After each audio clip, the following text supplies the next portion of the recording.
Greetings and welcome to the United States Transhumanist Party Virtual Enlightenment Salon. My name is Gennady Stoliarov II, and I am the chairman of the U.S. Transhumanist Party. Here we hold conversations with some of the world's leading thinkers in longevity, science, technology, philosophy, and politics. Like the philosophers of the Age of Enlightenment, we aim to connect every field of human endeavor and arrive at new insights to achieve longer lives, greater rationality, and the progress of our civilization. Greetings, ladies and gentlemen. As of today, May 14th, 2023, it has been nearly a year since I published my essay, 2022, The Year of the Great Filter. This essay was released on May 16th, 2022, and made the argument that 2022 was the most existentially dangerous year in human history. On May 29th, 2022, we held a virtual Enlightenment Salon to discuss my essay, where I was joined by Art Ramon Garcia, David Shoemaker, and Jason Geringer.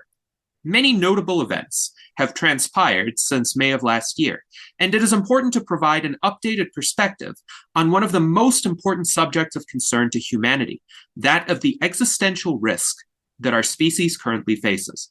First, I will say that I consider it an immense relief that I am able to speak to you nearly a year after writing my essay and more than a year since the riskiest period of human history, what I consider to be the great filter for our species, began. We should all certainly be glad that we are all alive and able to participate in this salon. I maintain my outlook that 2022 was the most existentially dangerous year ever, and consider 2023 to be somewhat less existentially dangerous, although numerous pitfalls still exist, and the risk of human extinction has by no means been reduced to zero. In other words, we are not out of the great filter yet, although we have passed peak existential risk. Today's virtual Enlightenment Salon will consist of two components which provide two snapshots in time regarding my evolving views on the great filter. The first is a presentation that I delivered on September 10th, 2022 at the Vanguard Scientific Instruments in Management 2022, or VSIM 2022 virtual conference. Because the video recording of that presentation failed for approximately the first two-thirds, I had to reconstruct the presentation using the backup audio recording that I had captured, but all the slides are included as I had presented them. Of course, I hope that viewers will recognize that my comments in that presentation reflect the facts as they existed in early September 2022 and my outlook at that time. The second component of this salon will consist of my updated remarks that have the benefit of knowledge of the events of the ensuing months and how they influence the ebb and flow of existential risk. I will explain when and how we reached peak existential risk, how this level of risk subsided significantly, but why we are not out of the great filter yet. I have also arrived at a clearer understanding of what launched humanity into the great filter and what it would take for us to emerge from it, hopefully into the transhuman era of our civilization.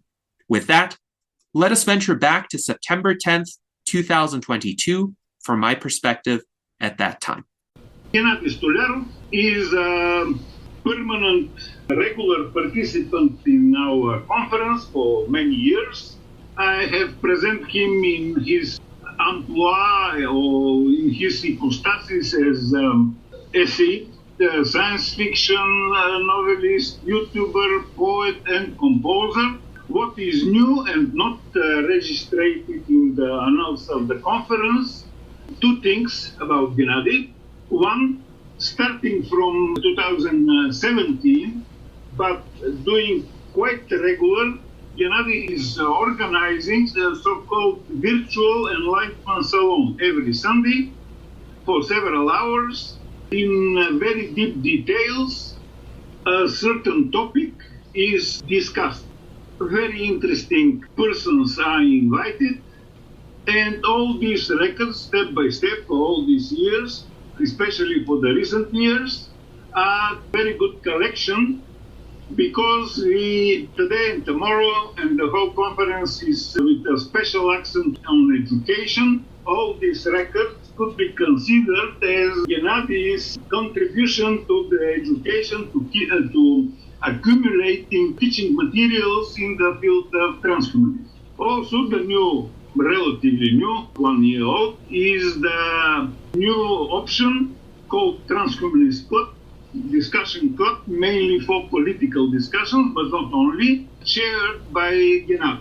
So after this small introduction, by the way, here is an historical picture, Gennady speaking on our conference on the big screen. So, Gennady, you have the floor. Thank you very much for that generous introduction. I appreciate your generous words, and I appreciate being able to present at the Vanguard Scientific Instruments and Management Conference for the 5th consecutive year.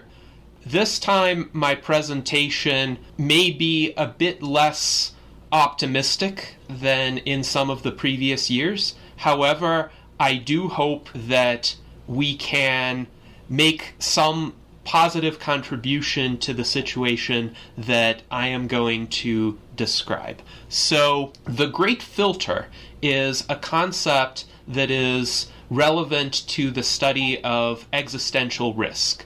And I think it's important to address briefly why I am even focusing on this. So this is a session on longevity and transhumanism, but existential risk is another core focus of transhumanists because we need to survive to the bright and glorious future that we are pursuing. So the third core ideal of the U.S. Transhumanist Party states that the United States Transhumanist Party supports efforts to use science, technology, and rational discourse to reduce and eliminate various existential risks to the human species.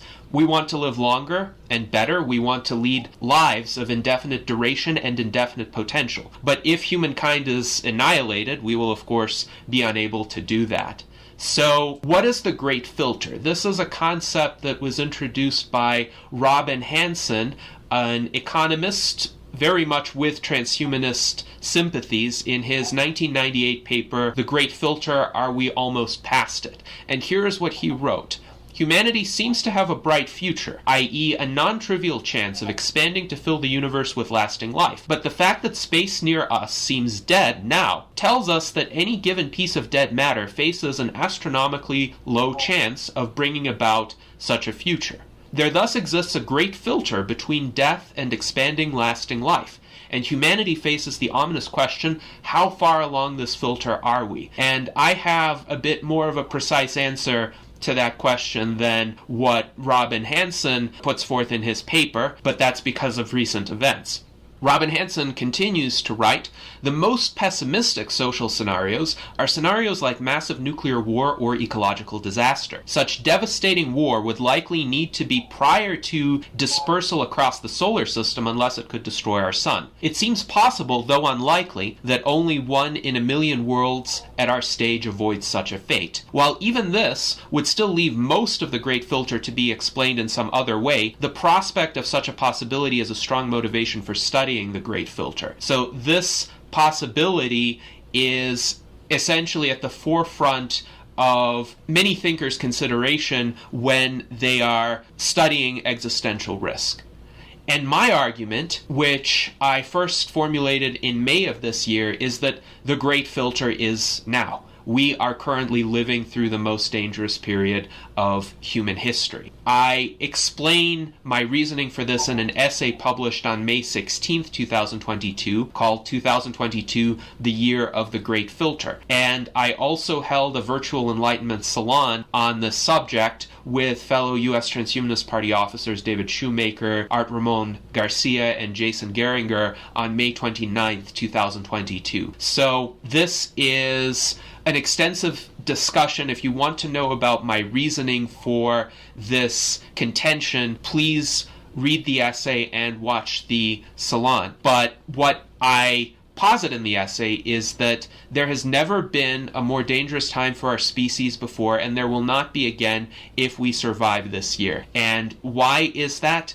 it is because of this war in Ukraine, which has brought the world to the edge of nuclear calamity because neither side wishes to negotiate or make concessions. The Russian regime makes reckless nuclear threats. Western or NATO powers recklessly ignore them and continue to supply offensive weapons to Ukrainian forces, whose ideology favors recklessly dying for their country instead of prudently choosing to live for themselves. And the longer this war drags on with no clear end in sight, the greater the risks of unintended accidental nuclear escalation. So this was my thesis in this article, but I also wrote, the one ray of hope in all this is that I am firmly convinced that this is a unique, non-repeatable situation. If humankind can avoid extinction arising from reckless escalation here, then our species will never be in this much existential danger again, at least not from man-made causes. So this is an ambitious thesis, but I expound upon it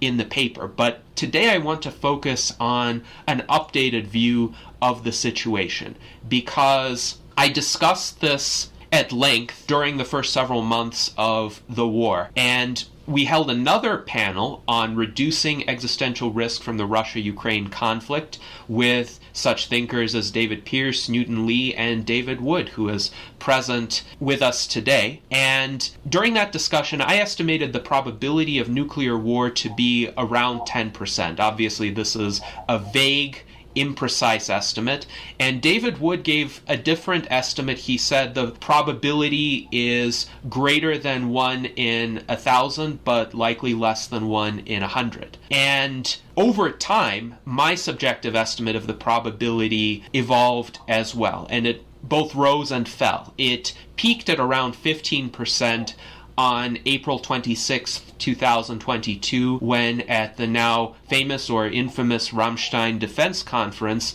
the NATO powers announced that their explicit intention in supplying weapons to Ukraine was to weaken Russia, not just to prevent Ukraine from being occupied. And the reason why that concerned me from the standpoint of the risk of nuclear war is that Russian military doctrine specifically states that nuclear weapons would not be used except if there's a perceived existential threat to Russia. So if there's an intention to weaken Russia, that could be construed rightly or wrongly as an existential threat. But now my estimate of that probability of nuclear war is a lot lower. It's around 0.4%. So it's within the range that David Wood posited during his remarks in March. And there are some overlaps between my reasoning for this and his, but the main points for why my estimate of the probability of nuclear war is quite a bit lower now are the following. First of all, time has passed. Just the fact that we haven't had a nuclear war in the past 6 months, and that the situation in Ukraine, although it's still terrible, has somewhat become more familiar to various governments, means there's less of a likelihood of a sudden overreaction from either side born out of a misunderstanding of the situation.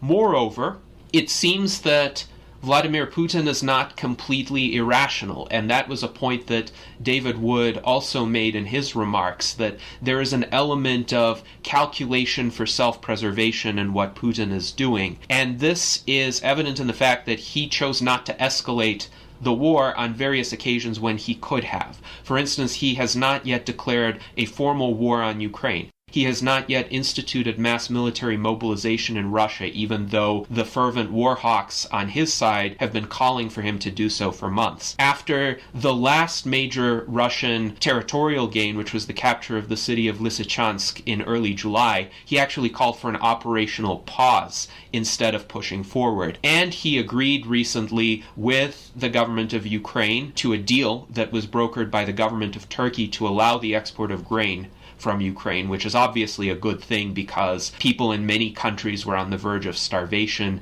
because these grain shipments were being held back. So it seems to me Putin is actually right now favoring a low-level conflict that allows him to remain in power rather than an escalation that could potentially destroy him. And on the U.S. side, it seems Joe Biden also personally does not wish to escalate the war, and one can interpret his remarks from the start of this unfortunate series of events to suggest this, even though there is a lot more hawkish sentiment within the broader Democratic Party. Biden actually seems to be a bit of a restraining influence, and he has a midterm election to contend with, and he needs to make his party palatable in the face of American public opinion, which has heavily shifted its focus on domestic concerns because we are dealing with record inflation over the past 40 years, scarcity of a lot of basic goods and services, essentially unaffordability of housing for everyone through the upper middle class, and what is almost certainly a recession in the United States right now. Furthermore, the leaders of France, Emmanuel Macron, and Germany, Olaf Scholz, have served as restraining influences. They have been consistent voices of reason in favor of a diplomatic solution. And finally, winter is coming. Starting at about October, the weather conditions, the terrain conditions, the mud on the dirt roads is going to make it very difficult for either side to make significant military breakthroughs. So all of this is reducing the probability of nuclear war. Right now, the status of the war in Ukraine is a stalemate. Both sides are exhausted. They're making only minimal gains. The Russian offensive ran out of momentum in early July 2022, and currently the Ukrainian military is engaged in a counteroffensive, but it's very modest. It may be occupying some small settlements, but it's unlikely to take large cities. The Ukrainian military is just as strained as the Russian military. Maybe the details are a bit different. And yet, both sides are still confident that they can make gains and are essentially refusing to negotiate. This is actually a very strong cultural aspect in that part of the world, the refusal to back down, pretty much as a matter of personal dignity for the leaders and the militaries of both countries. So it's very difficult to see either side, unfortunately, agreeing to negotiate right now, and this is a stalemate that is tragic. It's destructive for the people in the front lines. I feel the greatest sympathy for the civilians who are being hurt in all of this, but for now the conflict is being kept local, which means while this stalemate is continuing, the rest of us are safer from nuclear war. But there are still significant risks of nuclear escalation, and a 0.4% probability of nuclear war this year is still unacceptably high. And this escalation can arise if the stalemate is broken or one side tries to break it with particular vigor, because as I've said, neither side will accept a military defeat. If fighting continues, both sides will seek total victory. And what can happen? There are many possible scenarios. If Ukraine's current counteroffensive does succeed in a significant way, if they capture cities or they go into the territories that have been occupied by Russian forces since 2014, then the Russian regime might react with extreme fear and perceive a lack of other options, perceive itself to be cornered, and launch tactical nuclear weapons to try to beat back the Ukrainian military campaign. I would suggest that any use of tactical nuclear weapons will set forth a spiral of escalation that neither side will avert, and it will probably lead to NATO launching a strategic nuclear strike on Russia. Now, on the other hand, if Russian forces decisively repel the Ukrainian counteroffensive and make a breakthrough and resume occupying significant new territory, then the NATO powers may grow more fearful and provide the Ukrainian army with much more powerful offensive weapons, including the long-range missiles that have thus far been held back that could strike Russian territory and Crimea. And then if significant damage occurs on Russian territory, the Russian regime may see this as an existential threat and then escalate via either a tactical or a strategic nuclear strike. So either side's major successes on the battlefield could lead to this nuclear spiral of escalation. Now, if the Russian bombing campaigns expand and become more active in the western half of Ukraine, then it's possible that one or more of the missiles might land on the territory of a NATO country. And it could be entirely accidental, but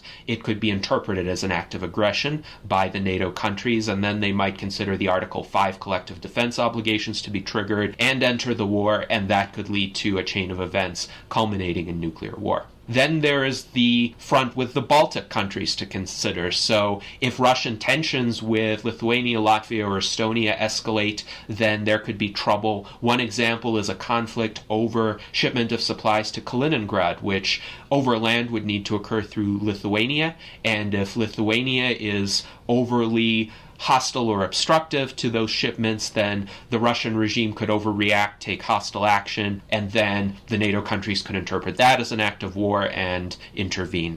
And, of course, many other kinds of accidents are possible. And what worries me is even during the peak of the Cold War, the United States and the Soviet Union maintained continuous military lines of communication, no matter how high the tensions were, in order to prevent misunderstandings, to ensure that the other side's intentions were clear and some fluke were not interpreted as a deliberate assault. Now, those communications, unfortunately, have largely been severed as a result of the war in Ukraine, because on both sides, essentially, moralistic posturing exceeds the desire for prudence, the desire to communicate just for the purpose of making sure that the other side's intentions are clear. So I don't think either side wants to launch a nuclear war or particularly escalate this confrontation, but the biggest risk is that each side could misinterpret the other side as having engaged in such escalation. So what does this mean for the Great Filter? Now, I've outlined a variety of scenarios, but keep in mind, cumulatively, I think the probability of them happening this year is 0.4%. So we will probably muddle through 2022 without a nuclear war. However, it is troubling to me that no one in a position of power has learned the lessons of 2022. No high-profile politician has had a never-again moment with regard to nuclear weapons and the risk of nuclear annihilation.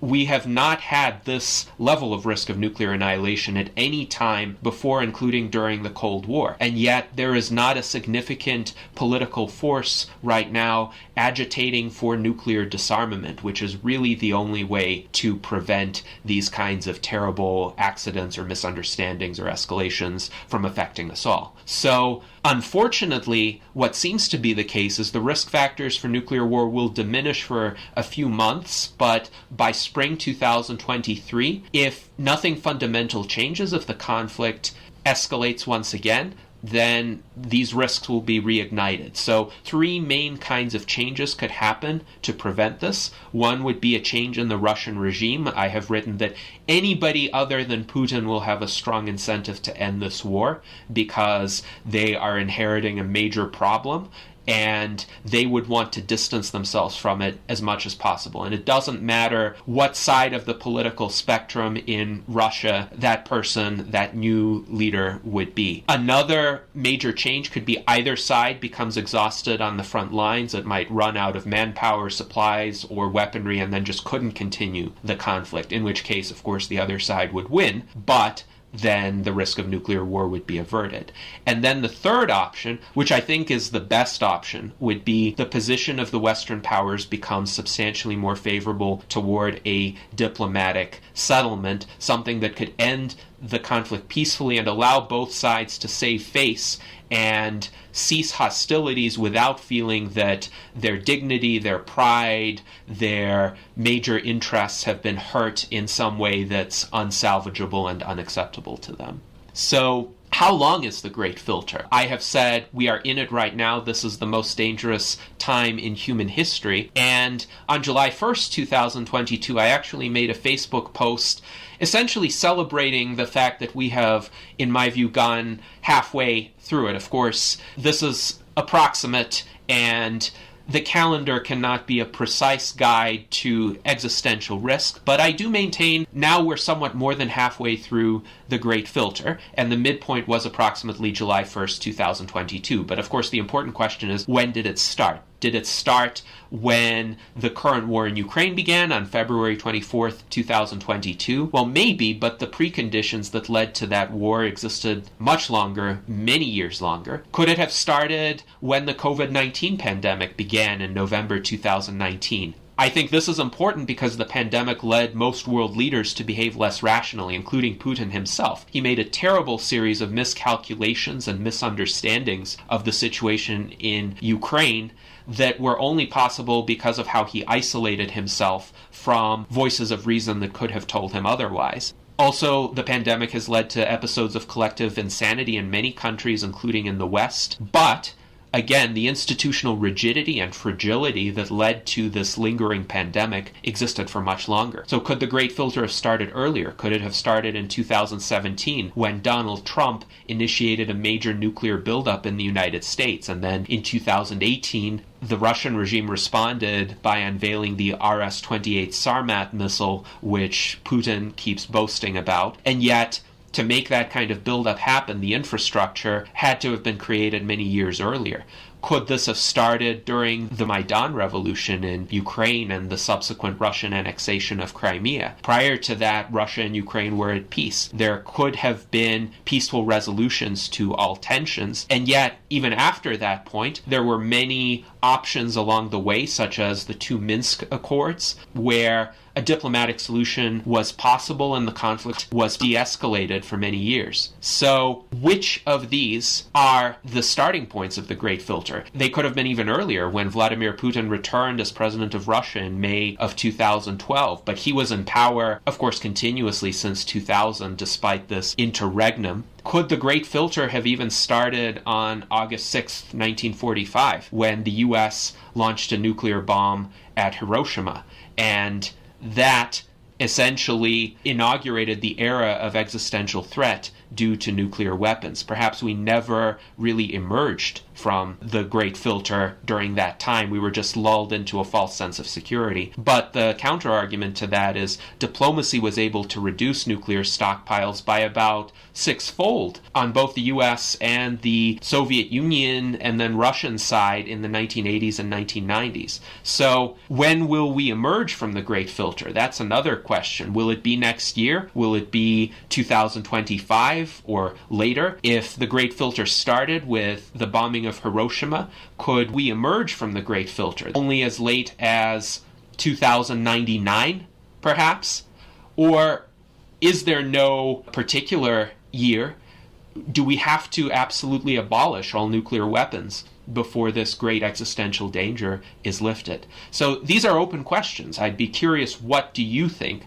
Are we in a Great Filter of long simmering existential risk, or sharp acute existential risk, which would be great now but may pass quite soon? That is an open question, and I would invite your thoughts. But in the meantime, what can transhumanists do? Unfortunately, there are not that many of us compared to the rest of the world. We have not had enough societal or political influence to prevent this chain of events.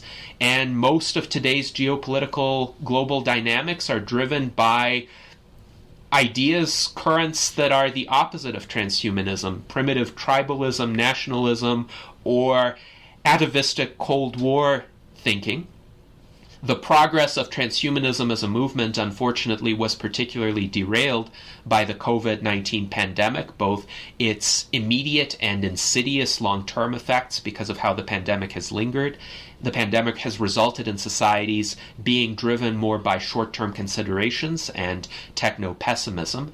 But nonetheless, we can still do something. I maintain there is some hope and some agency for us transhumanists. First, we need to advocate for nuclear disarmament, because it should be acknowledged throughout the world that the risk of nuclear war is the greatest existential risk. And in the transhumanist community, I think there has often been an excessive focus on remote, hypothetical, speculative risks for technologies that haven't been developed yet, and downplaying of real present-day existential risks, with nuclear war being the foremost among them. Fortunately, we have many allies in this outside of the transhumanist community. Many organizations are advocating for peace and nuclear disarmament today, so we can find allies who have this cause in common with us. Also, it's important as individuals for us to immunize ourselves against partisan propaganda, and I will single out two parties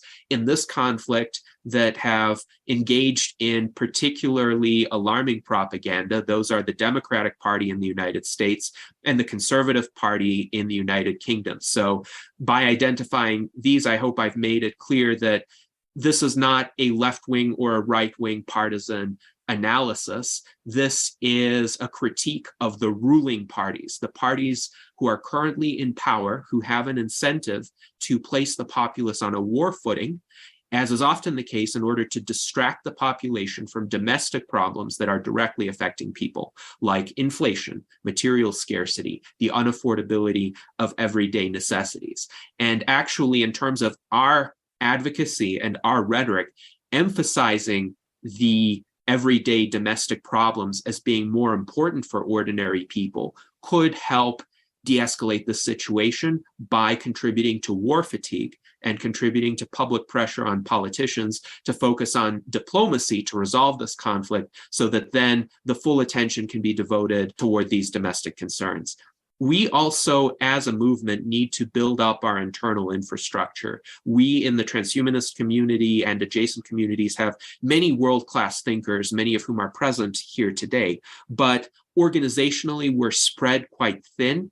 We just don't have a whole lot of manpower, a whole lot of capacity to implement prominent public-facing projects. I maintain that our movement largely has the correct ideas already, and we have a lot of literature, a lot of videos, a lot of resources for people to access. At least these ideas are much better than those that dominate the status quo, even if we may have some internal disagreements or areas for further progress. But what we need, I would suggest, are about 15 rigorously trained implementers, people who will work tirelessly to instantiate those ideas in highly visible ways and in a coordinated, systematic fashion. And again, some open questions for this audience would be, where do we find them? And how do we motivate them? Because this is an extensive task that we would be asking each of them to do. But first, we need to develop a training program for the implementers to ensure that they are taking the correct steps. So there are some options that I can think of. One is the Vital Syllabus, which is a collection of videos developed by David Wood. Another is the growing and still somewhat embryonic set of educational modules that the Transhuman Club, the non-political affiliate of the US Transhumanist Party, has been assembling. Also, as Angel, Professor Marchev, pointed out, excerpts from the US Transhumanist Party virtual Enlightenment salons are going to be quite useful if people watch our recordings, and it would be nice to create shorter video segments focusing on specific ideas, specific subject areas.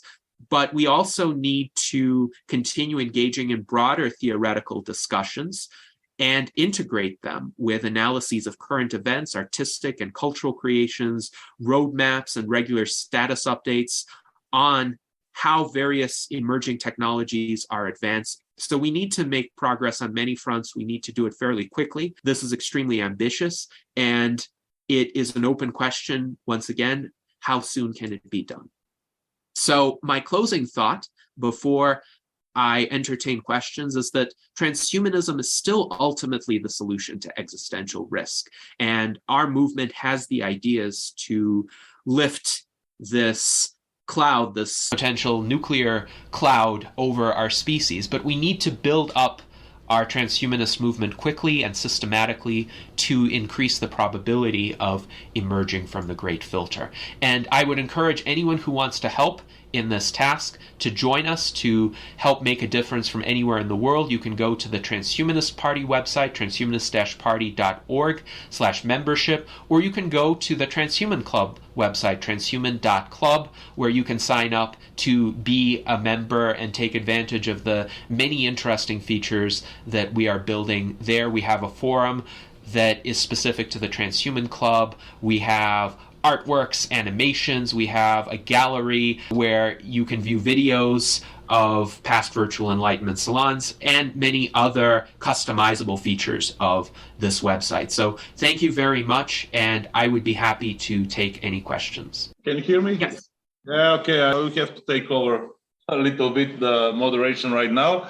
So thank you for your talk. And yes, it is time for questions, of course, from the online audience and also from the offline audience. So time for questions. And by the way, when we say questions, we mean basically remarks, comments, and also all sorts of feedback. This was an outstanding talk, and I want to thank Gennady for putting an uncomfortable topic before us. I think we transhumanists need to become able to confront these uncomfortable topics, and it is true there are very serious issues posed by the situation in Ukraine. I just want to start by saying that points of agreement, and I think, as Gennady also emphasizes, there are two questions here. One is what should happen with regard to Ukraine, and second, what are the slightly longer term implications in terms of should we be campaigning as a transhumanist movement for disarmament? I have slightly different views on both cases with Gennady, but I won't take up too much of the time here. There's probably longer topics. I think situation has changed since February and March when this was first discussed. One, we have learned that the Russian military situation is much less competent and much more corrupt than we previously thought it. Secondly, we have learned that NATO and EU are surprisingly more unified in terms of their response than was expected. I thought it would fragment, but it has remained reasonably together. And third, it's clear that there is significant unease in large parts of the Russian society, including many of the oligarchs, with what is happening. So I don't actually think this will continue much longer. I read things on the ground slightly differently. I think the Ukraine counter-offensive has a lot more promise. It's been done very cleverly. It's a bit like when the Allied powers in the Second World War wanted to invade France. And D-Day landings, they heavily leaked that they were going to land in one particular place beside Calais, and that was to cover up the actual strong landing on the Normandy beaches. It's one of the greatest deceptions in military history and was key to the successful D-Day landings. It seems that Ukraine have done something similar recently. They have misled the Russian political leadership and military leadership, and they have started to counter-attack. So I read the current situation in Ukraine a bit differently, but the broader question remains, how do we de-escalate a world in which there is an existential risk from nuclear weapons? I see the risk is not nuclear weapons per se, but the combination of nuclear weapons and dangerous leadership. And so rather than just say, let's disarm, I think we should have a higher priority on removing dangerous political leaders. And I think that's more tenable. That's a hard ask as well, but that's what I will focus on, the reform of politics rather than simply taking away weapons. After all, a world in which there were fewer nuclear weapons would actually counterintuitively be more dangerous than today's. Why? Because then there would be a big incentive to rebuild nuclear weapons quickly and launch a first strike preemptively before the other side caught up again. So counterintuitively, a world with its present political tensions and fewer nuclear weapons would be more dangerous than one in which there is a horrible and awful sort of balance. But these topics probably require more exploration than can be done in just a few questions, and I want to thank Gennady again for putting them on the map of transhumanist discussion. In terms of improving the organization of global transhumanism, coordinating people more fully, I've got my views on that as well, which I'm not able to share yet, but I will come up with them in the next month. Interesting set of proposals. So thumbs up from me, maybe 2 cheers or rather than 3 cheers, but it's a fantastically important topic. Yes, indeed. And thank you, David, for those remarks. I will just say I look forward to your thoughts in approximately a month from now as to approaches for effectively organizing the transhumanist movement so that we can influence these political outcomes more effectively. Would I like to see a world with fewer dangerous leaders, fewer leaders who could start large-scale wars and endanger human beings either globally or locally. Absolutely. Would I have wanted a situation in geopolitics that could have prevented this invasion of Ukraine? Absolutely. I think this invasion is a complete tragedy, and the best outcome is a world in which it would have never happened to begin with. I hope we can continue the conversations as to what the second best outcome might be. All right. Thank you for the feedback, of course, David. So with this, I would like to thank Gennady for your wonderful talk, of course, and for your sacrifice of your night sleep for participating here. We have some sort. Okay, let's have an applause. Yeah. Greetings, ladies and gentlemen. It is now time for the second component of our virtual Enlightenment Salon, which is a presentation from my present vantage point as of May 14th, 2023. How are we doing now? The past 8 months certainly did not resolve the existential risks facing our species, but they did provide additional information which enables us to state with greater clarity why we are facing those risks. So, to begin with the obvious, civilization did not end in 2022, and I'm immensely glad that this is the case, because I do think we faced peak existential risk during that year. Indeed, we were fortunate that civilization did not end in 2022, and we should be celebrating right now. However, while we are celebrating, and I hope this salon is part of that celebration, we need to recognize that there were multiple close calls last year, and moreover, now is not the time to relax. Civilization still faces significant existential risks, and we are not out of the great filter yet. When we consider what the most noteworthy events of the war in Ukraine were in late 2022, it is important to look at the two offensives whereby the government of Ukraine regained some territory that it had lost during the early months of the war. And in particular, there were two offensives which did score more significant gains for the Ukrainian side than I had expected in early September of 2022.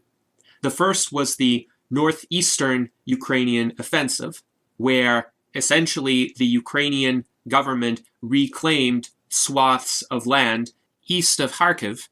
Largely, these are small towns, but they served an important role in terms of the Russian army's defensive positions along that front line. And the front line was pushed eastward somewhat significantly. Ukraine gained about 12,000 square kilometers as a result of that offensive.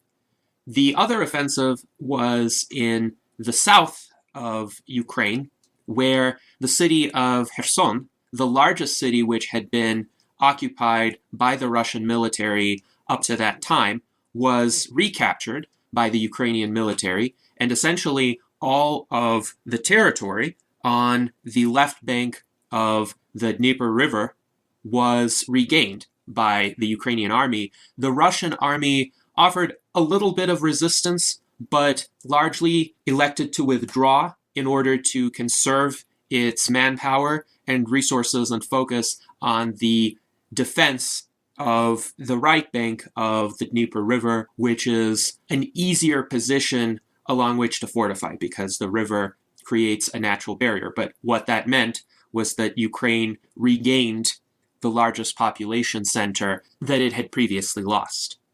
So these developments are along the nature of conventional military advances.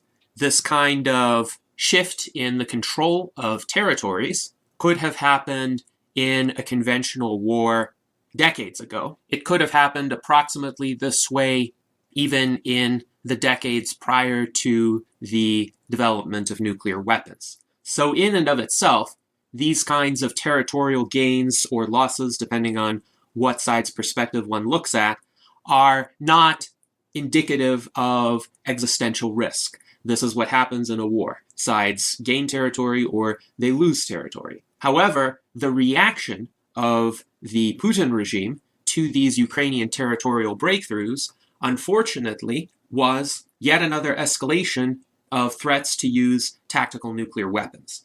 And it's important to keep in mind that these threats were not immediately focused on Western countries. They were not immediately threats of a strategic nuclear exchange. The concern is that if Putin uses or were to use a tactical nuclear weapon in Ukraine, this would set off a chain reaction of events whereby even though neither the Putin regime nor any of the governments of the NATO countries actually want a nuclear war, each step of this escalation would lock each side into escalating further or risking losing face. And it is a matter of oddly outsized importance for each side in this conflict not to lose face, and each side in this conflict is willing to do outrageous things just to stick to its ground or stick to its perceived principles. So the very threat of the use of tactical nuclear weapons, whether articulated overtly or even implicitly, is greatly troubling because of its potential to set off this uncontrolled chain reaction. On October 7th of 2022, Max Tegmark of the Future of Life Institute published an article on the Less Wrong website. Less Wrong is Eliezer Yudkowsky's initiative, and it is a blog, a community that is focused on existential risk issues. I do not always agree with Yudkowsky. Indeed, I greatly disagree with him regarding existential risk from AI. But Less Wrong is a very prominent hub for discussion of existential risk. And like the Future of Life Institute, it deserves to be taken seriously. And Max Tegmark's analysis was quite insightful. His article was called Why I Think There's a 1 in 6 Chance of an Imminent Global Nuclear War. And he characterized the probabilities as follows. There was, at the time, a 30% probability of a tactical nuclear strike by Putin, essentially as a desperate reaction to the Ukrainian territorial gains. If that tactical nuclear strike occurred, there would be an 80% probability of a forceful NATO response. So instead of trying to negotiate or back off, NATO would escalate. And after that forceful NATO response, of course, Russia would retaliate in turn, and there would be a 70% probability of a runaway escalation that would lead to the extinction of human civilization. So if you multiply 30% by 80% by 70%, you get a 16.8% probability of a nuclear war at the time, which was slightly greater than 1 in 6. And that's essentially like playing Russian roulette. And of course, Max Tegmark was advocating for de-escalation, and it makes sense to advocate for de-escalation, especially in light of such a high probability of the destruction of our civilization. He did receive a lot of pushback on Twitter for his article, but here's what he had to say about the social media responses. He wrote, "Many Twitter responses to this post have conflated nuclear de-escalation with capitulation or appeasement. Conversely, not all escalation has military value.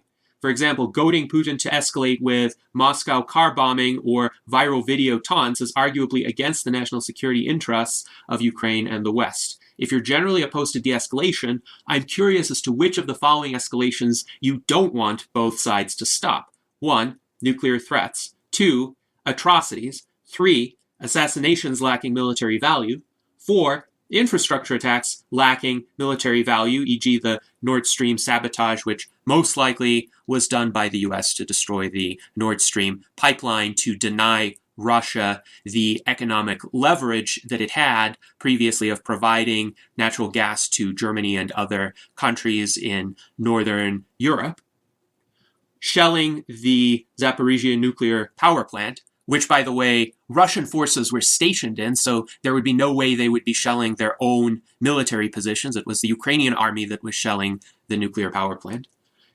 Or 6, misleading disparagement of de-escalation supporters as unpatriotic or appeasement-seeking.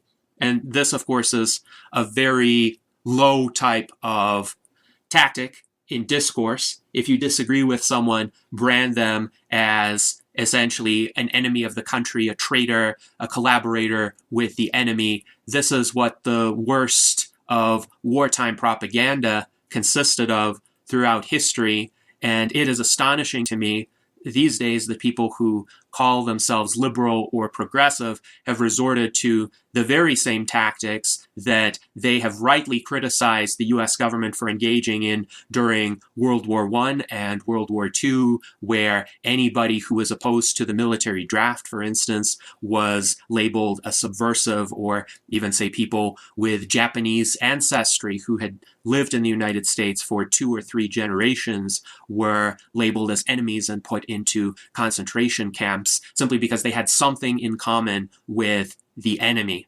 If you're opposed to war, if you're opposed to risking the lives of your own country's people, if you're opposed to the destruction of the lives of people in other countries, and if you're opposed to all of the damage to property, infrastructure, trade, if you're opposed to the erosion of the possibilities for mutual gain that exist in peacetime, you're not unpatriotic by expressing that kind of opposition. Indeed, it is quite likely that you're looking out for the best interests of your country, that you want your country to prosper, that you want your country to grow and flourish, instead of risking the destruction and the expenditure of both human lives and material wealth. Furthermore, if you're concerned about existential risks, if you're concerned about the future survival of humanity, you're not repeating Putin's talking points. Putin is one of the parties responsible for this existential risk. He is one of the parties making these nuclear threats. If you're trying to call out the danger of this, you're actually on the other side of the issue. You're trying to find a way to defuse or counter those threats, or lead humankind into a world where those threats are not realized. And there is a need for a very thoughtful, pragmatic, strategic series of decisions that could be made in order to neutralize those threats. In my view, peak existential risk was reached during the months of October and November 2022. And on October 6th, 2022, before Max Tegmark had written his article, I made the point that since Putin is more dangerous and likely to use nuclear weapons if backed into a corner, we should not be trying to back him into a corner. So the idea that if Putin keeps suffering conventional defeats, if he keeps running out of options to achieve even some sort of face-saving set of gains that he could sell to his own citizens as a victory of sorts, at least in terms of his domestic propaganda, then he would have no choice but to resort to the only area in which he has some advantage over Ukraine, and that is in terms of the use of tactical nuclear weapons. This is an insight that has often been repeated in Western mainstream media. And if it is true, it was astonishing to me that the implication of the truth of that insight was not also recognized and expressed, and that is that the very thing that NATO has been trying to achieve with its support to Ukraine actually makes that kind of aggressive and destructive and unconscionable response by Putin more likely. So on October 6th, I wrote, "Unfortunately, my estimate of the probability of nuclear war this year has risen to about 20%. It will rise to about 50% if Putin orders a tactical nuclear strike." So these probabilities are similar to Max Tegmark's. Obviously, both my estimates and Max Tegmark's estimates are approximate, but Tegmark estimated about a 30% probability of a tactical nuclear strike by Putin, and if there were a tactical nuclear strike by Putin, then there would be an 80% times 70%, which is a 56% probability of a nuclear war. So then I wrote, even then, though, everything will depend on NATO's reaction. Can Western leaders manage to maintain an iota of the desire for self-preservation and refrain from a retaliatory strike that will destroy our civilization on principle because we have to stand up to bullies and punish aggression? Putin and his circle may think that Westerners are too soft, too prosperous, too comfortable to risk destroying themselves for a principle. I hope for the sake of humanity that they are correct, that Westerners are too soft, too prosperous, too comfortable to risk destroying themselves for a principle. I became a Westerner 26 years ago specifically to be like that, because this is called being civilized. Let us not allow the death wish mentality from my former part of the world to be exported to the rest of the world. And I think this is an extremely important insight that many people who spent their entire lives in the West really can overlook, because they don't know anything different than the Western way of thinking. The Western way of thinking is very individualistic. It's focused on quality of life. It's focused on the pursuit of happiness, and indeed the idea that happiness is realizable for the individual in this world through the individual's own efforts. And obviously, as a Westerner, as somebody who has chosen to be a Westerner, I support this vision.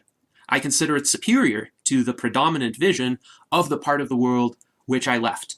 Unfortunately, in Eastern Europe, throughout history, there has developed a very different view of the individual as being expendable for a collective good, for the greater good of a fictitious national or ethnic entity. In reality, of course, Eastern Europe has been a massive battleground and ethnic mixing pot for centuries. So any sorts of divisions along national or ethnic lines are invented, and they are the result of somebody's geopolitical or economic or other power ambitions. So to be willing to give up one's life for the defense of this fictional ideal, this abstraction, is a very common mindset in Eastern Europe, especially among young men who have essentially been brainwashed by cynical elderly leaders and also by the cultural influences of their entire societies, which are essentially built along the lines of this self-sacrificial mentality. They have been brainwashed to surrender their lives for what are perceived to be great heroic deeds for the defense of whatever it is that they're defending. But in reality, these are futile struggles that keep recurring time and time again, and they don't lead to anything except the perpetuation of those kinds of struggles. There is a very peculiar sense of machismo and intransigence among young men in these Eastern European cultures, and of course, it's all inculcated by a small cadre of older and cynical leaders. And the idea that it is a greater shame to make concessions of any sort than it is to die a heroic death is one with which the mythos of these Eastern European cultures is rife. If you look back at stories from World War II of child soldiers who suffered horrible tortures and deprivations and who ultimately died in the face of the Nazi advance, but they did not betray their motherland. That's the kind of ethos that is quite widespread. And it was dormant for a while because World War II was so devastating that about 2 generations that grew up afterward with memories of the devastation of the conflict essentially had a never again attitude. But unfortunately, a lot of these people have now grown old. Many have died, but all of them are essentially out of politics and cannot make decisions anymore. So the next generations that have come of age and come into positions of power have lost that historical memory and have returned essentially to the default entrenched culture of death and self-sacrifice that exists in that part of the world. Note that I'm not singling out the Russian or Ukrainian side here because the culture of death that I'm referring to is very similar between the two of them. Again, over the course of centuries, these cultures were so intertwined, and of course people fought one another, they fought external invaders, and this intransigence, this mentality that pride is more preferable than life, and that the abstract ideal that one is fighting for is more preferable than mundane individual prosperity and happiness. That is a common thread that motivates a lot of the people who have any sort of ideological investment in that conflict. And it's not enough for a side to be allied with the West, like Ukraine is allied with the West right now in this conflict, for it to shake the influence of this centuries-old ingrained culture of death. It would take decades. It would take new generations growing up in a westernized, liberal in the sense of classically liberal society in order to adopt different mindsets. And really the only way to do that now for people from that part of the world is for them to emigrate to different, more prosperous, more peaceful parts of the world, which is why I have always been recommending to my Eastern European acquaintances, if you want a better life, if you want a life free of the incessant turmoil and war and dictatorship and oppression of that part of the world, you have to leave. There's no other choice. You cannot reform those societies from within. You will just get stuck in the quagmire. And certainly the West cannot reform those societies from without, and certainly not by providing weapons or supporting one faction over another. All that that is going to do is turn a long-term simmering conflict into a hot war, as has happened in Ukraine, and lead to the tremendous destruction of infrastructure, the deaths of civilians, the setting back of the very economic progress that is needed to liberate people in that part of the world. My prediction is that Ukraine is going to be a new Afghanistan after this war is done. And this is very tragic because Ukraine for a long time was quite developed in terms of its industrial capacity, in terms of its level of urbanization, in terms of its culture, in terms of its architecture. And unfortunately, all of that is going to be lost because of this war. But the important point here is that continued Western involvement in this war exports this kind of mentality, a mentality that drives incessant conflict, to the broader world by means of the risk of amplification of what is currently a local war into a global war. This is an amplification that nuclear weapons are, of course, quite capable of. If one looks at history, there has not been a single century in recorded history when the region that is currently southern and eastern Ukraine was not engulfed in multiple wars. The difference now is that whereas historically those conflicts had been local or regional, and they couldn't spread to areas across the Atlantic Ocean, now they can, because nuclear powers are involved and the network of entangling alliances that has some sort of stake in the conflict spans the entire globe. When I read Max Tegmark's article a few days later, I commented that this is an extremely important analysis by Max Tegmark, who explains that the risk of nuclear war is about the same as that of playing Russian roulette. I said, I hope that we can find the wisdom to step back from the brink now. All efforts need to be aimed at de-escalation. For about a month, though, significant de-escalation was not occurring. And I would argue that the most existentially dangerous day in human history, at least thus far, was November 15th of 2022. What happened on that day was clearly an accident. There was an errant Ukrainian missile that struck the village of Przewodów on the Polish side of the Polish-Ukrainian border, and 2 men in that village were killed. And of course, this is a tragedy. War generates many such tragedies of innocent civilians dying. But the initial response to this tragedy was, on the part of many commentators in the West and in Eastern Europe, and even the government of Poland, to blame Russia. They didn't think at first that it could have been anything other than a Russian missile that fell across the border, even though, of course, Russia had signaled that it was not at war with Poland, it was not going to attack NATO countries, But nonetheless, a lot of these commentators didn't care that even if this could have been a Russian missile, this was most likely an accident.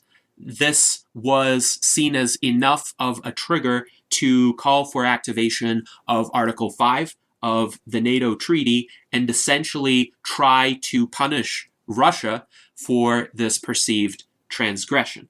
Fortunately, as I had intuited before, it seems that the Biden administration doesn't really want to actively escalate the conflict. They clearly want to help Ukraine, but they do want to keep the conflict within the bounds of a war on Ukrainian territory rather than extending to the NATO countries and triggering this collective defense obligation pursuant to Article 5. So the Biden administration actually served as a voice of reason in response to this accidental missile attack. And the U.S. intelligence agencies therefore conducted an objective investigation and figured out that, yes, this was an errant Ukrainian missile. The Ukrainians were firing missiles to try to deflect Russian attacks, and one of those missiles misfired and went across the Polish border. So it's interesting how quickly the Polish government forgave the Ukrainian government and essentially said, well, of course, this was an accident. This happens in war. This is understandable. But they were calling for severe escalation against Russia in the event that it was a Russian accident, even though both of those would have been clear unintended misfires. Now, I reiterate, neither of those scenarios would have been a good scenario because two people dying in any situation, people who are completely innocent, is a tragedy. And it shouldn't have happened, just as this war should not have happened. But it does seem very clearly that there is a hair trigger among certain circles in the West and in Eastern European countries where if anything like this happens, an accident, a misunderstanding, the instant response is, let's escalate this war and punish Russia, and really the specific event in question would just be a pretext because the intention to escalate is there to begin with. It's a preconceived notion. And I'm not exaggerating here. I very quickly found actual comments by seemingly fairly ordinary readers of Western publications about the Przewodów incident, and I didn't have to look very far. I want to emphasize these comments are not cherry-picked from a large number of articles. They appeared at the top of the very first article that I saw on this incident from Newsweek magazine. This was an article by Andrew Stanton called World War III Concerns Flood Twitter After Russian Missiles Reportedly Hit Poland. And of course, I saw a lot of similar comments in my Twitter feed. Again, I did not have to dig for these. I did not have to look very far. They were right there in my face. This reader, Troost, wrote, at a minimum, NATO needs to take out the Russian launch site or risk appearing a paper tiger. Through satellites and radar, NATO knows the launch site source of said Ork missiles. By the way, Ork is a derogatory, now seems to me ethnic slur that Ukrainian nationalists use against Russians because they think that Russians are not fully human, and they compare the invasion of Ukraine by Russia to the invasions of the orcs in Lord of the Rings. Another reader, said, I so agree with you. If red lines are not strictly enforced, they are meaningless. And then Hammer44 wrote, exactly, we remember Syria and Obama. So here again is this mentality of we cannot back down. We cannot appear weak. We have to always have a strong and decisive response to whatever it seems the provocation is. And they say this even before they had evidence that this was an actual Russian missile. And of course, it turned out not to be. Another comment from Keeping It Real, who was obviously not keeping it real, who wrote, obviously this was not an accident. This is Russia testing NATO. Russia loves to be the bully. No response looks weak. So again, this mentality of you have to stand up to bullies. You cannot tolerate any sort of perceived aggression, even though this was not actual aggression. This was not even a Russian attack. And The next day, another reader who seems to be more level-headed, Ed L., wrote, "It was a Ukrainian missile waiting for your retraction." Now, I checked these comments a few days ago, and of course, no retraction from Keeping It Real was forthcoming. Because these people do not care about the truth, they care about having a convenient excuse to get further involved in the war. And this is what makes the situation so dangerous. The governments are not the most dangerous actors here. Commentators like Troost and Hammer 4 and Keeping It Real are the most dangerous actors here, because they are the ones who create the public pressure for politicians to ratchet up the escalations, because politicians don't want to disappoint their constituents by, quote, looking weak or, quote, not standing up to bullies. I also did not have to look far to encounter this kind of commentary, because it appeared in even more egregious form on my very Facebook wall. On November 15th, before anybody knew the provenance of these missiles, I wrote, "The explosion in Poland was clearly an unfortunate tragic accident. Even if Russia fired the missiles, and at the time, of course, I didn't know whether or not it had, there would have been no intention to attack Poland, perhaps just incompetence, as has so often characterized the Russian military campaign. I hope that the leaders of the NATO powers have even the ounce of sanity needed not to start World War III over this." And fortunately, in my last hope, I ended up being correct. And I'm glad and I'm grateful that the leadership of the NATO powers had that ounce of sanity. But Paul Feekins apparently did not agree with me. He said, "We need a preemptive strike on Russia, nuke them before they nuke us."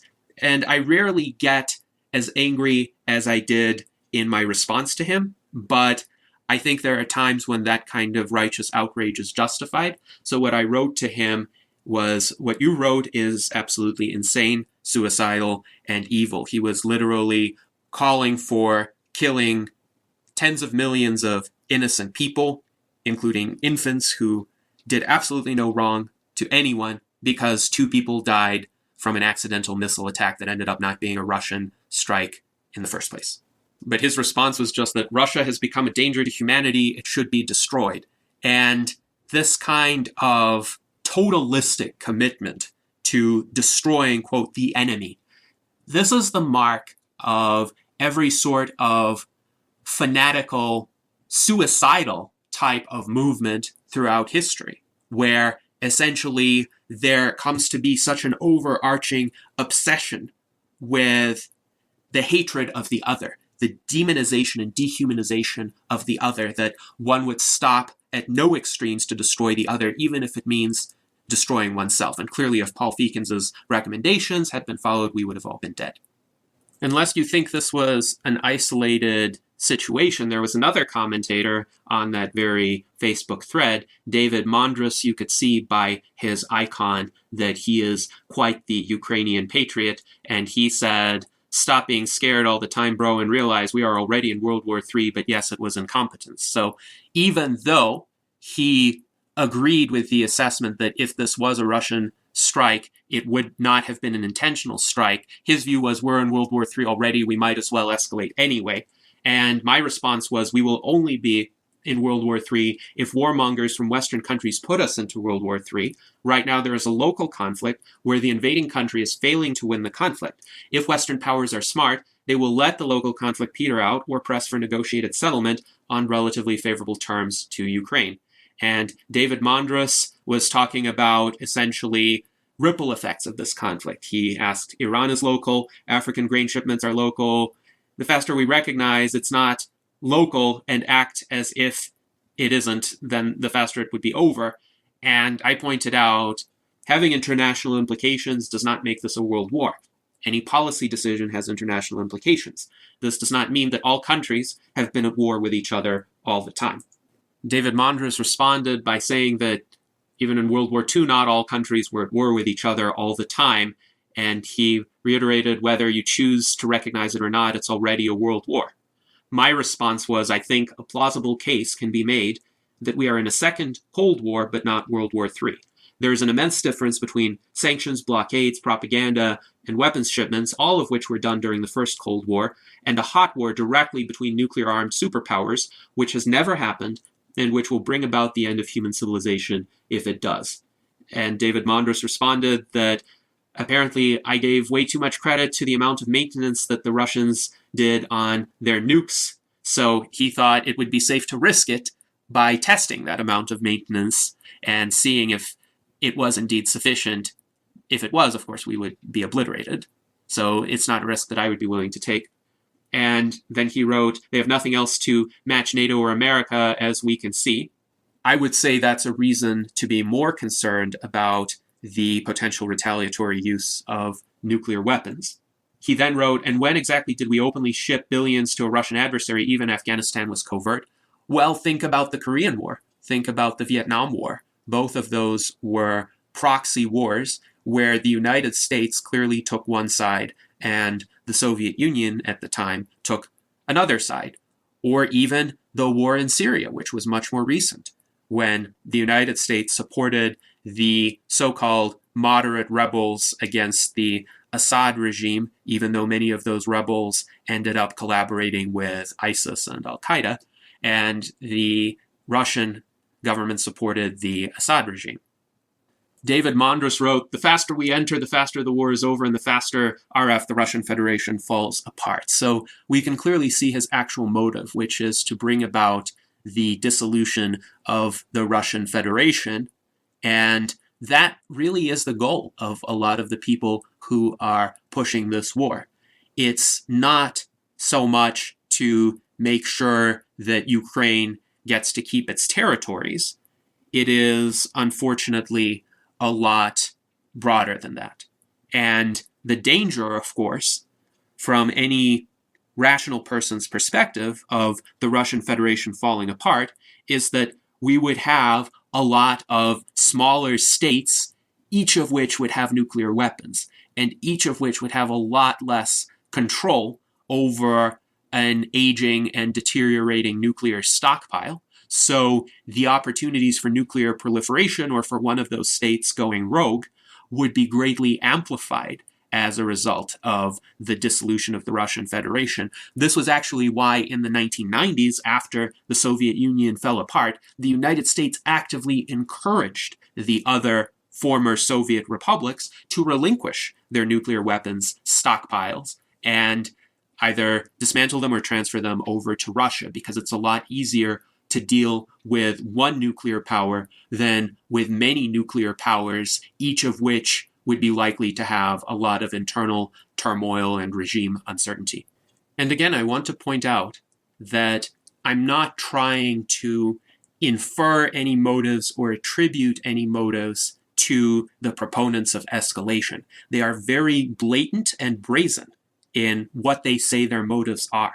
And I don't have to dig very far in order to find them. Indeed, I don't have to dig at all, because they come to my Facebook wall and post comments like these. Fortunately, however, there was no other comparable incident to the Przewodów missile strike, and as a result, over time, the nuclear threats began to decline, and the situation reached another tense equilibrium. In early December of 2022, Putin's rhetoric shifted once again, and he began to emphasize that Russian nuclear doctrine is defensive and that Russia does currently have a no first strike policy when it comes to the use of nuclear weapons. But quite ominously and troublingly, he suggested that this may be revised in the future. So this is rather duplicitous rhetoric, and it could be read in multiple ways, and ways that would keep Western audiences on edge. So one of his comments was, "We have not gone mad. We are aware of what nuclear weapons are. We aren't about to run around the world brandishing this weapon like a razor." Kind of a strange comment when compared to his rhetoric of the preceding months, which indeed was a kind of unprecedentedly cavalier brandishing of nuclear weapons as a threat. But here's another comment from Putin. They, meaning the United States, have it in their strategy. In the documents, it is spelled out a preventive blow. We, as in Russia, don't. So if we're talking about this disarming strike, then maybe think about adopting the best practices of our American partners and their ideas for ensuring their security. We're just thinking about it. No one was shy when they talked about it out loud in previous times and years. So he was essentially speaking out of both sides of his mouth. He was walking back from the nuclear brink.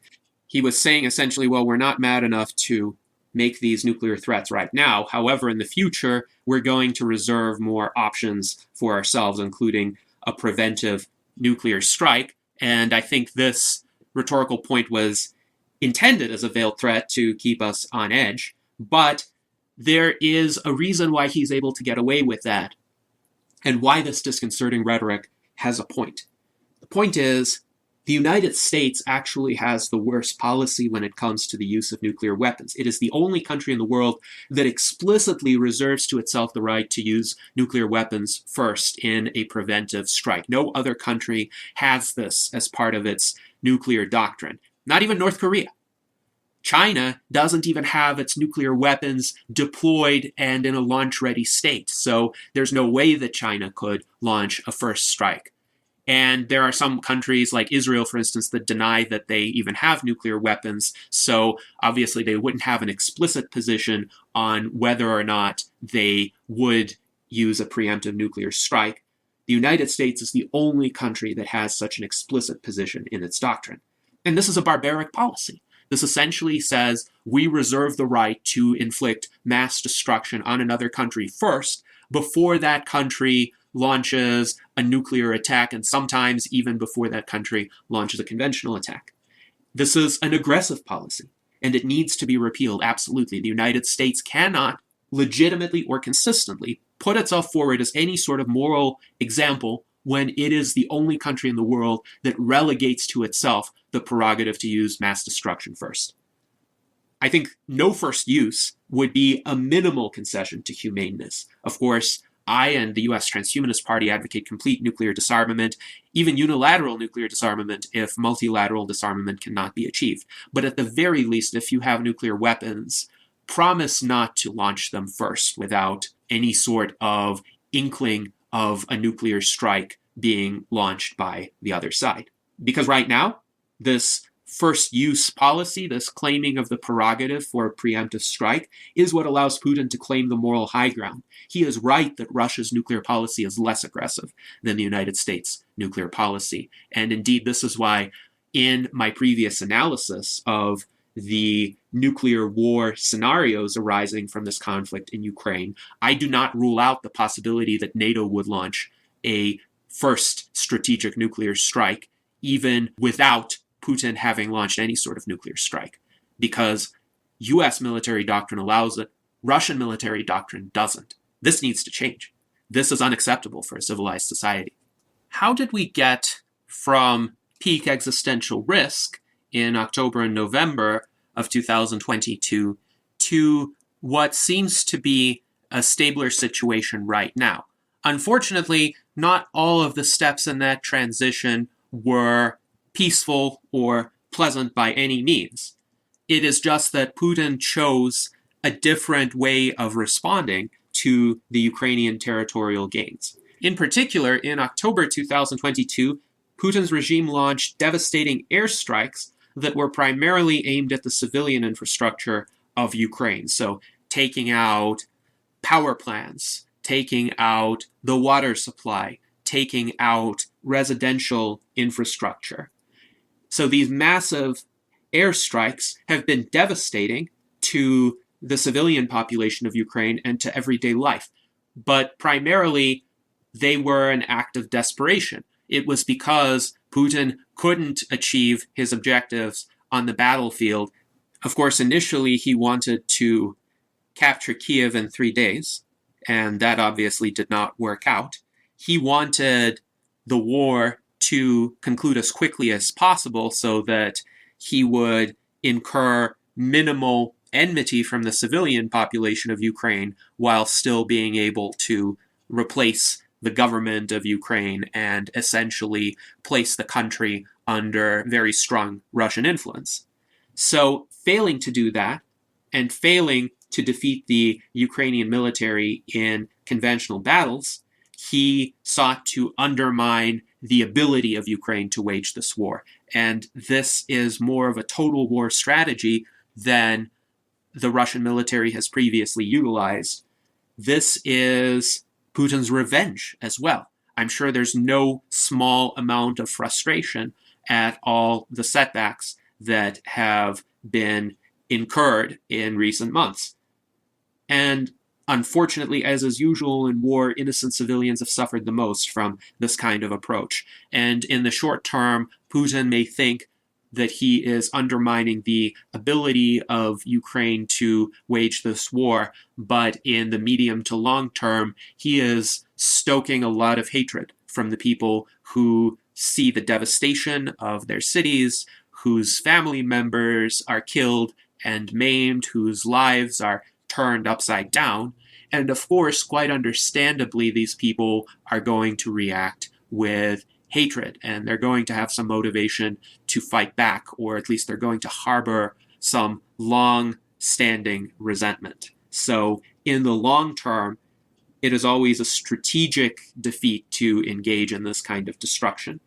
But as usual, Putin doesn't understand this. This entire war has been a major strategic failure for him. But in the course of these airstrikes, Putin has been able to somewhat even the odds in the near term of this conflict. The Ukrainian counteroffensives in the northeast and in Kherson have been successful in late 2022, but Ukraine has not been able to capitalize on the momentum of those offensives, and the war again largely stagnated along the new front lines. And we are once again in a World War I trench warfare type of situation. It's still quite tragic on the battlefield because thousands of people die in the attempt to claim a few meters of land. But because this has relocalized the conflict, it was a reprieve from the standpoint of existential risk. As long as there is fighting just concentrated along the Dnieper River or the new front in the northeast or near Bakhmut, that means there isn't fighting, say, on the border with Poland. There aren't nuclear weapons being launched back and forth because each side is again treating this as a conventional war to be fought with conventional means. And again, I pity the young men who were thrown into this meat grinder. I pity the civilians in Ukraine, and I pity the civilians in Russia also who are suffering a detriment to their standard of living and who are suffering under political oppression because of this war. Most of the active fighting in 2023 has focused around the city of Bakhmut, which is a fairly small city. Its pre-war population was around 71,000, and both sides essentially agree Bakhmut has very little strategic significance. It's mostly foolhardy pride and intransigence, this kind of ingrained cultural refusal to back down that has led both sides to launch tremendous numbers of men and materials into the fight there. Western estimates are that 20 to 30,000 people have died on both sides combined. On the Russian side, the Wagner mercenaries, which largely now are comprised of former prisoners who have been recruited to fight, are doing the bulk of the fighting in Bakhmut. And on the Ukrainian side, essentially, Ukrainian high command is reported to have advised Zelensky to withdraw because Bakhmut is not necessary in terms of the strategic picture of defending Ukraine. It's essentially a giant ruin now, and it's unfortunate because there was some beautiful architecture in the city that has been brought to a state of ruin. But Zelensky, again, as a point of national pride, as a matter of refusing to back down, did not give his consent for the Ukrainian army to withdraw, and he just kept pouring men into this meat grinder. Keep in mind, by the way, that both Russia and Ukraine are relying heavily on conscripts right now. Russia has had 2 major waves of military mobilization, and a lot of the seasoned troops have been killed or maimed. So inexperienced recent civilians are doing a lot of the fighting in addition to the prisoners who are fighting among the Wagner mercenaries. But Ukraine's mobilization was more draconian than Russia's. At the very start of the war, the Ukrainian government prohibited men between the ages of 18 and 60 from leaving the country. And a lot of those have now been drafted. The Ukrainian military has greatly increased in size, but as you can imagine, these inexperienced troops on the Ukrainian side are also going to have a difficult time and have also been dying in droves. So this has been a horrendously bloody war on both sides. And I pity the soldiers, just as I pity the civilians, because many of the soldiers recently were civilians themselves, and they were forced into this fight for no discernible benefit to themselves or their families. As I had anticipated in 2022, there would essentially be a lull in the war until the spring of 2023, that is, right now. And it is possible that the war may enter a more heated phase. Now, at the time of my September 2022 presentation, I pointed out that there could be some factors that could make a peaceful resolution more favorable if by the time of spring 2023, either side had become exhausted and did not see a military path forward, or if there had been regime change in Russia, or if there had been increased pressure from within Western countries to end this conflict. But none of those factors have been realized yet, unfortunately. And both sides have been bled significantly of men and materials, but they maintain enough of each that they are unwilling to make any concessions. Each side still thinks it can just win this war outright, and they're willing to persevere through the meat grinder for a while. So a major Ukrainian counteroffensive at this time would increase existential risk, because it would rapidly shift the balance of the conflict and could lead to significant Russian escalation in response. Now, for the last two Ukrainian counteroffensives, to some extent the world was lucky that the Russian response ended up being conventional rather than a tactical nuclear response. But we don't know what the Russian response would be this time. But of course, a key question in all of this is, will this Ukrainian counteroffensive even happen? Often it is the case that the more something is talked about in the media and in the social media posts as being imminent, as some big thing that is absolutely going to happen, and it keeps on being imminent for months, the more that is the case, the less likely that is actually to happen. And at this time, there is conflicting information. Curiously, it is the Russian military bloggers who are claiming that the Ukrainian offensive has already started, while the Ukrainian authorities are downplaying it, and some will say, well, they want to have an element of surprise, an element of secrecy, so that the general public doesn't have a clear expectation of exactly where the offensive is going to occur. But Zelensky himself made an interesting comment on May 11th, 2023, quite recently. He said, with what we already have, we can go forward and I think be successful, but we lose a lot of people. I think that's unacceptable, so we need to wait. We still need a bit more time. And in this case, I actually think Zelensky is telling us the truth. He is pointing out that the Ukrainian army is still getting ready to use the extensive armaments that it is receiving from the West.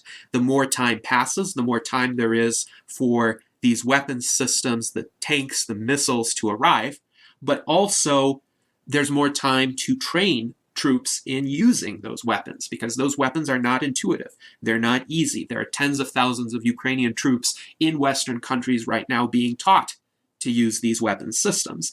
And you need a lot of training and coordination. You cannot just throw these fresh conscripts into the battle with these modern Western armaments. If they don't know what they're doing, they're going to be destroyed no matter what advanced technology they have. Furthermore, Zelensky is right to be careful, because this war will always favor the defending side.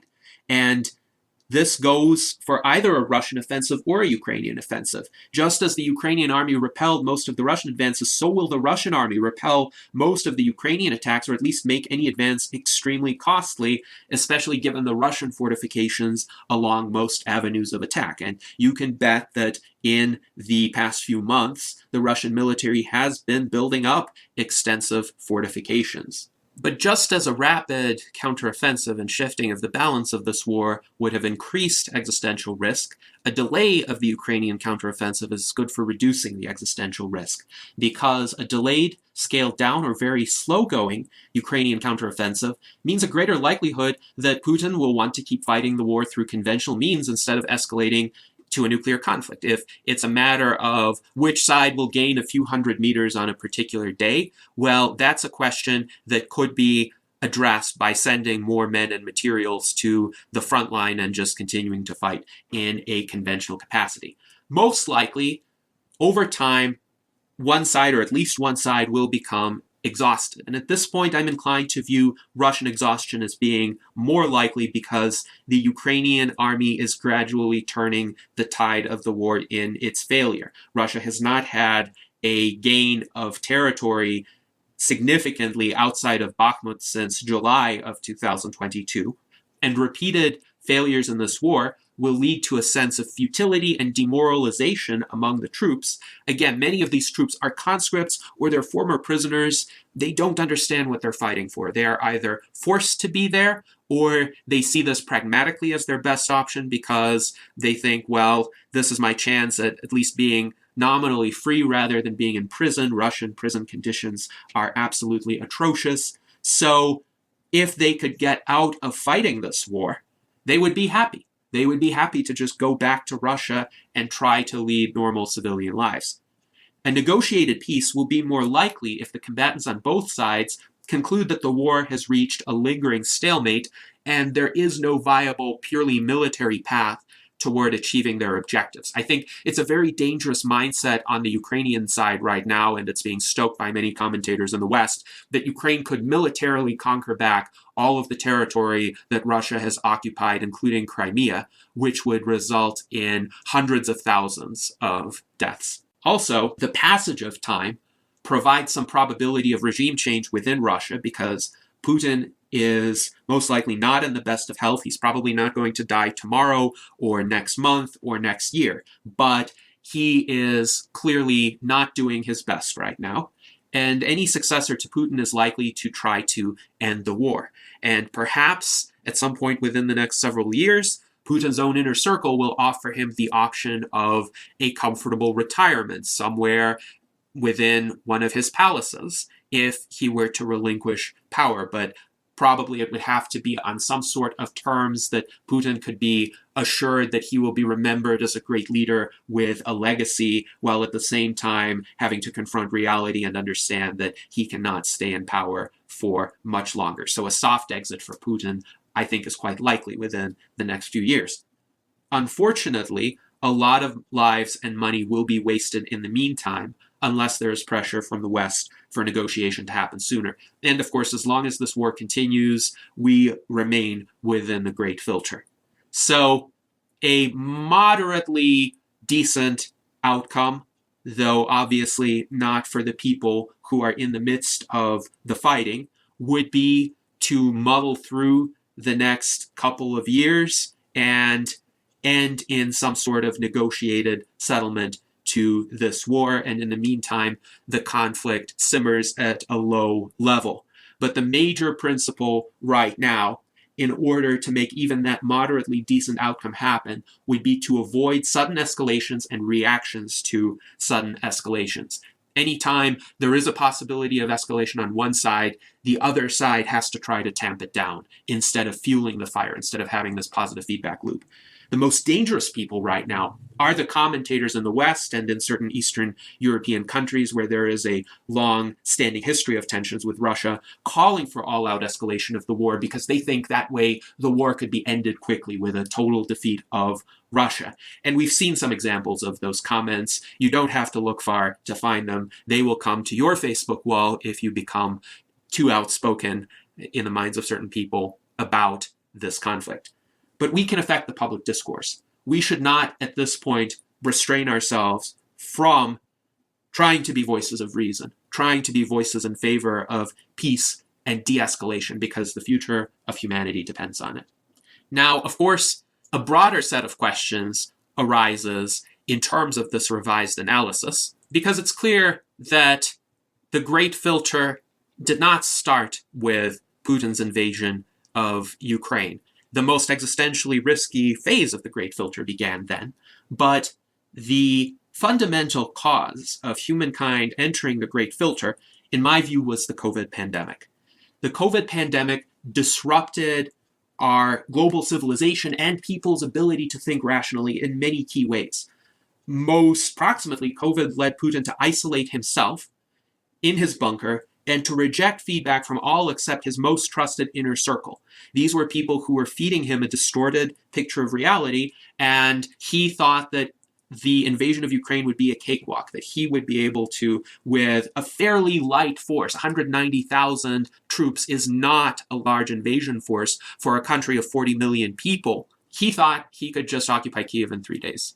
If he had known about all of the massive consequences of this decision to invade, how Russia would be damaged economically, isolated diplomatically and culturally, how hundreds of thousands of people would die, how Russia would fail to cement even modest territorial advances in Ukraine, he would not have made that decision to invade. And if it weren't for the pandemic, he would not have been in this isolated situation where he could allow such a massive miscalculation to occur.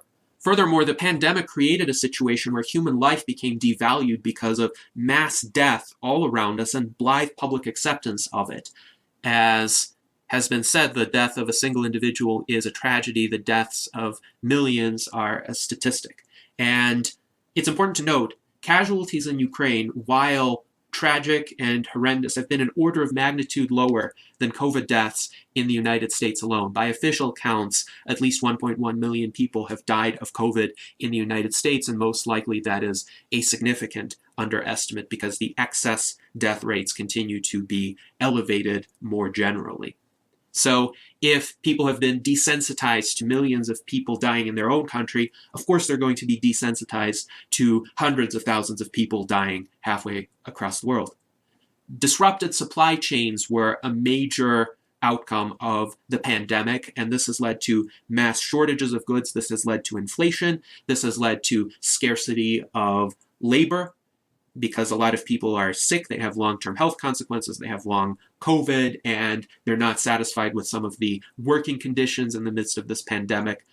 A lot of these changes have also normalized suffering because everybody is going through some sort of major disruption due to the pandemic, and thus Western populations are more inclined to tolerate further deprivation when they're told that the war in Ukraine will result in more shortages, it will result in more inflation, it will result in energy scarcity. Well, they've learned to deal with that.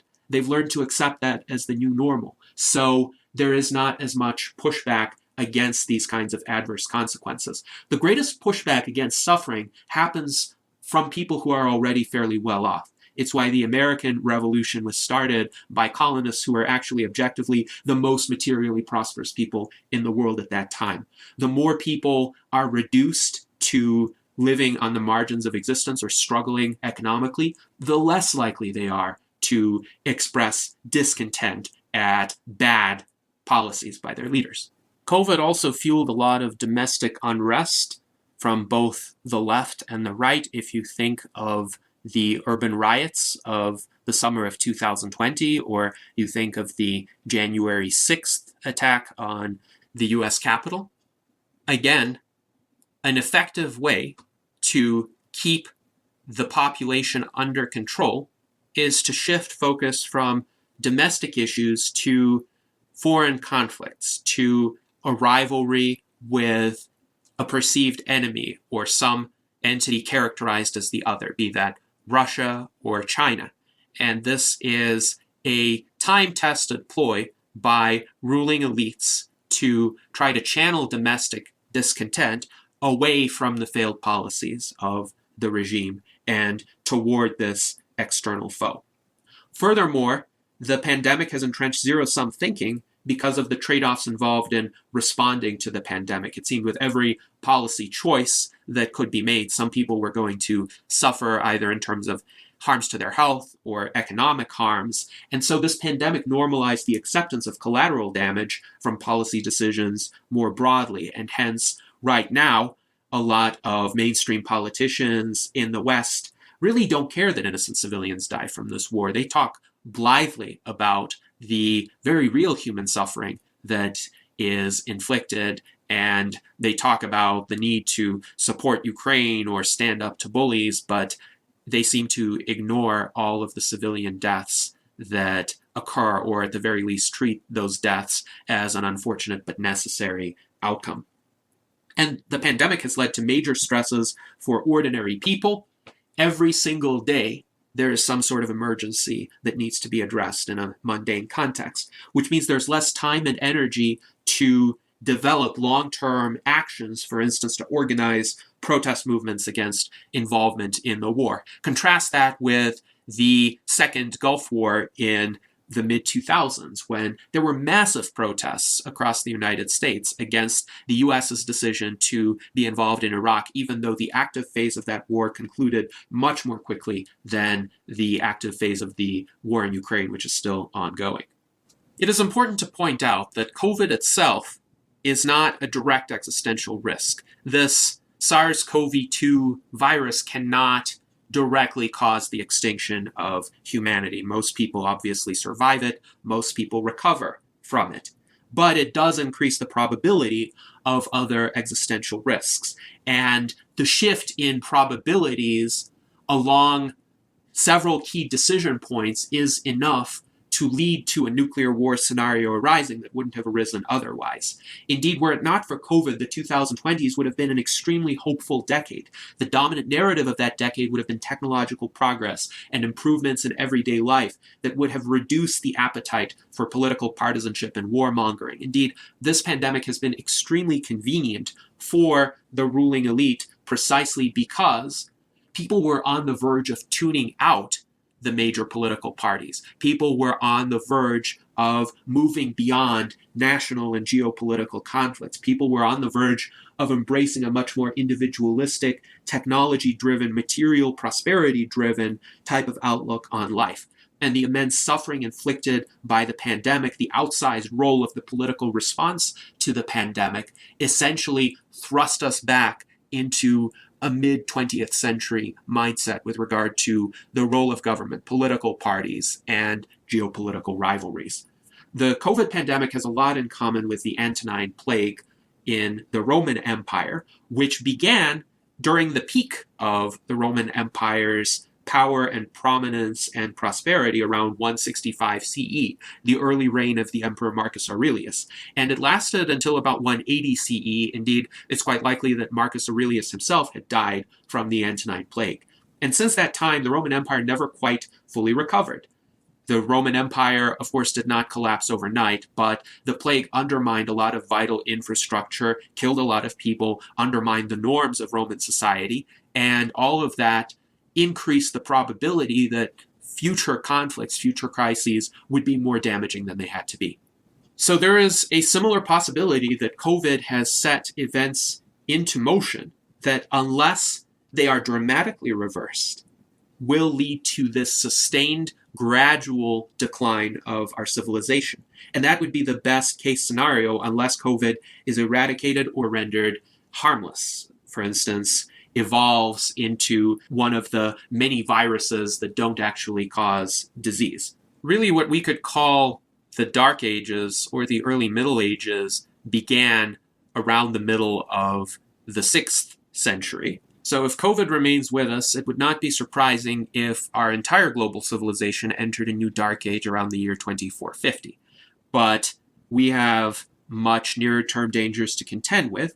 The worst case scenario is that the pandemic has damaged our societal and political institutions to such an extent in the near term that a mere misunderstanding similar to the Przewodów incident causes nuclear war because the institutional safeguards that in better times would have prevented the escalation from that misunderstanding have been eroded to a great extent. With this analysis, we can also answer the question of how long the Great Filter is likely to last. So the Great Filter is not the same as a sustained period of civilizational decline, which has happened before, of course, in human history without risking human extinction.